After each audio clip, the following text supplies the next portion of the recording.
Could Sony be about to hand filmmakers the FX3 we actually deserved 4 years ago? Stick with me, because in this video, I'm breaking down the leaks, the juicy specs, and why the FX3 II might be Sony's bold reply to Canon's C50 and Nikon's ZR. I'll tease the two game-changing features up front so you don't click away: internal 12-bit RAW and open gate recording. Later, I'll explain how those two alone could reshape indie workflows. Trust me on this one. You'll want to hear the part about how this affects rig weight and post-production.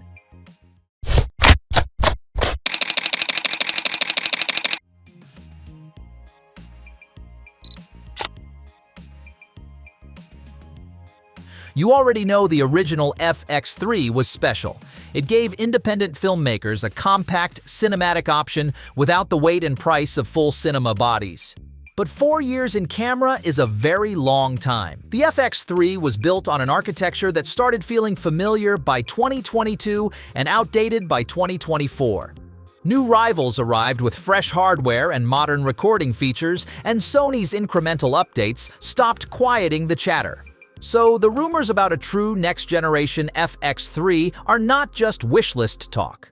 They're a response to a market that wants more flexibility, less external kit, and faster turnaround for multi-platform delivery. Okay, here's the part that gets technical but matters creatively. The FX3 II is rumored to finally have internal 12-bit RAW. That's huge. 12-bit RAW captures exponentially more color and tonal information than 10-bit, which means smoother gradients, cleaner pushes in the shadows, and a much more forgiving canvas for colorists. Now imagine getting that without an external recorder. Less cabling, less battery drain, lighter shoulder rigs, fewer failure points on set. The second big leak is open gate recording in a 3:2 aspect ratio. Open gate gives you the full height of the sensor, so one take can be reframed for widescreen, vertical, or square deliverables. If you make content for YouTube, Instagram, and TikTok all at once, this is a workflow superpower. Beyond RAW and open gate, leaks point to a 24.2 megapixel stacked sensor for faster readouts and reduced rolling shutter, and whispers of a global shutter option, which would be wild if true.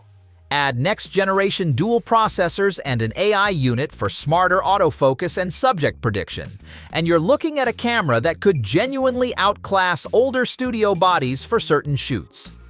Practical refinements are rumored too. Active cooling for longer record times, dual card slots with a mix of CF Express Type A and SD, Wi-Fi 6E, Bluetooth 5.2, direct USB-C streaming modes, and a sturdier chassis with an improved LCD. In plain language, more power, more reliability, and way more flexibility. Here's the creative angle. Internal 12-bit RAW and open gate are not checkbox features. They change how you plan shoots and edit. RAW reduces the need for external hardware, which speeds setups and reduces cost per shoot. Open gate means one master shot that can serve multiple formats without shooting the scene multiple times. For agencies, commercial shooters, and one-person crews, that is efficiency and creative freedom wrapped together. If Sony hits the rumored price bracket, this could be the camera that wins projects because it simplifies production and preserves image quality. So, are we finally getting a true FX3 successor that reclaims Sony's lead? The leaks are promising, and the potential impact is real. What feature would change your workflow the most? Internal RAW, open gate, or the AI autofocus? Drop your thoughts in the comments, we'd love to hear from you. Have you seen two photos that could change what Sony does next with its most popular full-frame line? Two leaked images just gave us our clearest look yet at the rumored A7V, and multiple insiders are now pointing to a late-year announcement. In this video, I'm walking you through the design clues in those images, what the new sensor and AI bits might mean for autofocus and video, how pricing could shake up the market, and when you might actually hold one in your hands. Stick around, because toward the end, I'll give a quick verdict on whether the A7V is worth waiting for.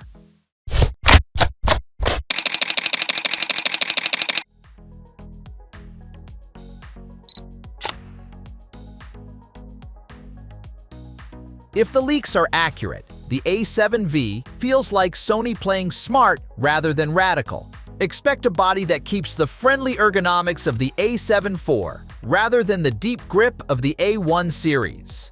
The right-hand control layout looks nearly identical to the A7 IV, which is great for users who do not want a learning curve. The big win for creators is the fully articulating four-way screen, something borrowed from higher-end bodies and a real improvement for vloggers and hybrid shooters. Dual card slots supporting CF Express Type A and SD give pros flexibility, while the lack of a top deck status screen tells you Sony is still choosing simplicity over extra displays. Build quality whispers premium, with stronger weather sealing and improved thermal design hinted at in the images. This is where things get interesting and a little messy in the rumor mill.